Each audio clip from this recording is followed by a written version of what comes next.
ನಮ್ಮ ಹಿಂದೂ ಕಾರ್ಯಕರ್ತ ಮತ್ತು ಬಿಜೆಪಿ ಕಾರ್ಯಕರ್ತ ಹಲ್ಲೆಯಾಗಿ ಹರೀಶ್ ಮತ್ತು ನಂದನ್ ಮರಣಾಂತಿಕವಾಗಿ ಡ್ರ್ಯಾಗನ್ನ ಚೂರಿಯನ್ನು ತೆಗೆದುಕೊಂಡು, ಅಂದರೆ ಇದು ಪ್ರೀ ಪ್ಲ್ಯಾನಡ್ ಅಂತ ಅನಿಸುತ್ತೆ. ನಾರ್ಮಲ್ ಆಗಿದ್ದರೆ ಡ್ರ್ಯಾಗನ್ ಚೂರಿ ಬರ್ತಾನೆ ಇರಲಿಲ್ಲ.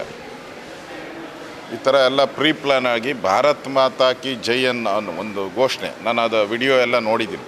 ಆ ಮಸೀದಿ ಮುಂದೆ ಬರುವಂಥ ಅಲ್ಲಿ ಬಂದಿರೋವಂಥ ವಿಡಿಯೋದಲ್ಲೂ ಕೂಡ ಭಾರತ್ ಮಾತಾ ಕಿ ಜೈ ಬಿಟ್ಟರೆ ಬೇರೆ ಏನೂ ಹೇಳಿಲ್ಲ. ಇಷ್ಟಿದ್ರೂ ಕೂಡ ಈ ಕರ್ನಾಟಕದಲ್ಲಿ, ದೇಶದಲ್ಲಿ ಎಲ್ಲೇ ಬೇಕಾದರೂ ನೀವು ಭಾರತ್ ಮಾತಾ ಕಿ ಜೈ ಅನ್ಬೋದು, ನಿಮಗೆ ಸನ್ಮಾನ ಮಾಡ್ತಾರೆ.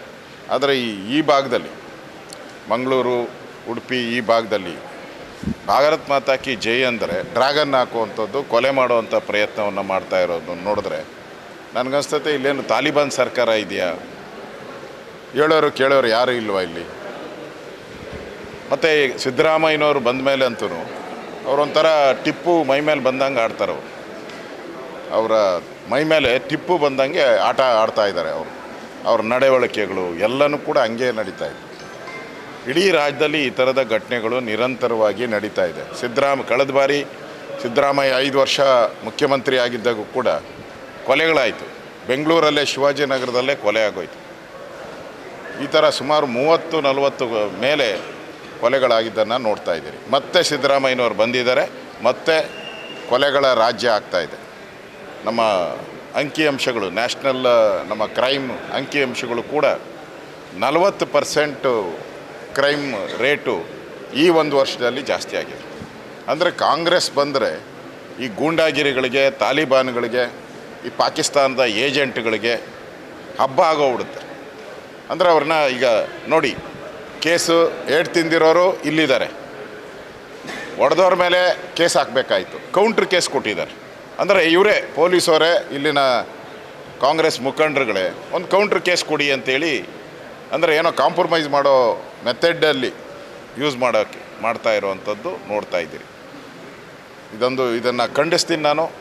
ಈ ಥರ ಹಿಂದೂ ಕಾರ್ಯಕರ್ತರ ಮೇಲೆ ಹಲ್ಲೆ ಆಗೋದನ್ನು ಯಾವುದೇ ಕಾರಣಕ್ಕೂ ಸಹಿಸಲ್ಲ. ಎನಿ ಕಾಸ್ಟ್ ಇದಕ್ಕೆ ಕಾಂಗ್ರೆಸ್ ಅವರು ಬೆಲೆ ತೆರಲೇಬೇಕಾಗ್ತದೆ, ಸರ್ಕಾರ ಬೆಲೆ ತೆರಿಬೇಕಾಗ್ತದೆ. ಈಗ ಪೊಲೀಸ್ ಕಮಿಷನರ್ಗೂ ಬರೋಕ್ಕೆ ಹೇಳಿದ್ದೀನಿ. ನಾನು ವಿರೋಧ ಪಕ್ಷದ ನಾಯಕನಾಗಿ ಪೊಲೀಸ್ ಕಮಿಷನರ್ಗೂ ಬರೋಕ್ಕೆ ಹೇಳಿದ್ದೀನಿ. ಮಾಹಿತಿಯನ್ನು ತೆಗೆದುಕೊಳ್ತೀನಿ, ದಾಖಲೆಗಳನ್ನು ಕೇಳೋಣ. ಓಕೆ, ಆಯಿತು, ಏನು ದಾಖಲೆ ಇದೆ? ವಿರುದ್ಧವಾಗಿ ಅವರು ಏನೋ ಪಾಕಿಸ್ತಾನದ ಕುನ್ನಿಗಳು ಅಂತ ಹೇಳಿದ್ದಾರೆ ಅಂತ ಹೇಳ್ತಾರೆ. ಇಲ್ಲಿ ಯಾರಿದ್ದಾರೆ ಪಾಕಿಸ್ತಾನ? ನೀವು ಭಾರತೀಯರಲ್ಲೋ? ನೀವು ಭಾರತೀಯರಾದರೆ ನಿಮ್ಗೆ ಯಾಕೆ ಕೋಪ ಬರಬೇಕು? ಈಗ ಯಾರೋ ಬಂದು ನನ್ನ ಮುಂದೆ ಪಾಕಿಸ್ತಾನದ ಕುನ್ನಿ ಅಂತ ಹೇಳಿದ್ರೆ ನನಗೆ ಯಾಕೆ ಬೇಜಾರಾಗ್ತೈತೆ? ಇನ್ನೂ ಖುಷಿ ಆಗ್ತೈತೆ, ಸಂತೋಷ ಆಗುತ್ತೆ. ಬೇಜಾರಾಗೋದು ಏಕೆ? ಪಾಕಿಸ್ತಾನ ಧಿಕ್ಕಾರ ಕೂಗಿದ್ರೆ ಬೇಜಾರು ನಿಮ್ಗೆ ಯಾಕಾಗುತ್ತೆ? ಅಂದರೆ ನಿಮ್ಮ ಮನಸ್ಸಲ್ಲಿ ಏನಿದೆ? ಒಳಗಡೆ ಒಂದು ಹೊರಗಡೆ ಒಂದು ಆಗರೆ. ಕಾಂಗ್ರೆಸ್ ಅವರು ಇಡೀ ರಾಜ್ಯದಲ್ಲಿ ಜೈ ಶ್ರೀರಾಮ್ ಅಂದರೆ ಹೊಡೆಯುವಂಥದ್ದು, ಭಾರತ್ ಮಾತಾ ಕಿ ಜೈ ಅಂತ ಅಂದರೆ ಹೊಡೆಯುವಂಥದ್ದು, ವಿಧಾನಸೌಧದಲ್ಲೇ ಪಾಕಿಸ್ತಾನ ಜಿಂದಾಬಾದ್ ಅಂದರೆ ಅವರಿಗೆಲ್ಲ ಬಿರಿಯಾನಿ ಕೊಟ್ಟು ಬೇಲ್ ಕೊಟ್ಟು ಆಚೆ ಕಳಿಸಿದ್ದೀರಾ. ಇದು ಕರ್ನಾಟಕದಲ್ಲಿ ಕಾನೂನು ಸುವ್ಯವಸ್ಥೆ ಪೂರ್ತಿ ಕುಸಿದೋಗಿದೆ. ಇಲ್ಲಿ ಯಾರು ಗೃಹ ಸಚಿವರು? ಅರ್ಥನೇ ಆಗ್ತಾಯಿಲ್ಲ. ಗೃಹ ಸಚಿವರು ಯಾರು ಅನ್ನೋದೇ ಅರ್ಥ ಆಗ್ತಾಯಿಲ್ಲ. ಈ ಥರ ಕೇಸ್ ಬಂದರೆ ಕೌಂಟ್ರ್ ಕೇಸ್ ಕೊಡೋಕ್ಕೆ ನೀವೇ ಪೊಲೀಸವರೇ ಹೇಳ್ತೀರಾ ಅಂತ ಹೇಳಿದ್ರೆ ಇಲ್ಲಿ ರಾಜ್ಯದಲ್ಲಿ ಕಾನೂನು ಎಲ್ಲಿದೆ? ಅದರಿಂದ BJP ಯಾವುದೇ ಕಾರಣಕ್ಕೂ ಇದನ್ನು ಬಿಡೋಲ್ಲ. ವಿಧಾನಸಭೆಯಲ್ಲೂ ಕೂಡ ಇದರ ಪ್ರತಿಧ್ವನಿ ಮಾಡ್ತೀರಿ. ತಪ್ಪಿತಸ್ಥರಿಗೆ ಶಿಕ್ಷೆ ಆಗಬೇಕು. ಈ ಥರ ತಾಲಿಬಾನ್ ಸರ್ಕಾರ ನಡೆಸೋವಂಥದ್ದಕ್ಕೆ ಯಾವುದೇ ಕಾರಣಕ್ಕೂ ನಾವು ಬಿಡಲ್ಲ. ಆ ಒಂದು ಎಚ್ಚರಿಕೆಯನ್ನು ಕೂಡ ಈ ಕಾಂಗ್ರೆಸ್ ಸರ್ಕಾರಕ್ಕೆ ನಾನು ಕೊಡ್ತಾಯಿದ್ದೀನಿ.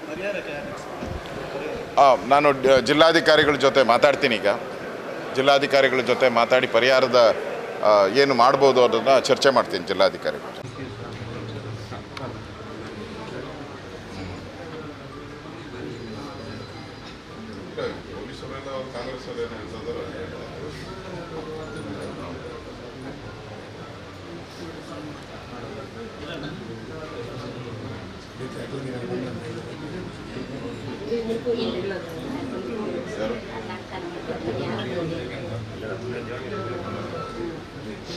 ಮಾಡ್ತೀರಿ ಇದನ್ನು ಅಸೆಂಬ್ಲಿಯಲ್ಲೆಲ್ಲ ರೈಸ್ ಮಾಡ್ತೀವಿ.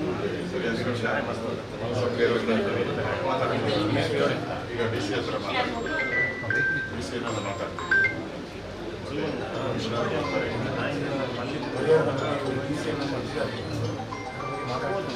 Police commission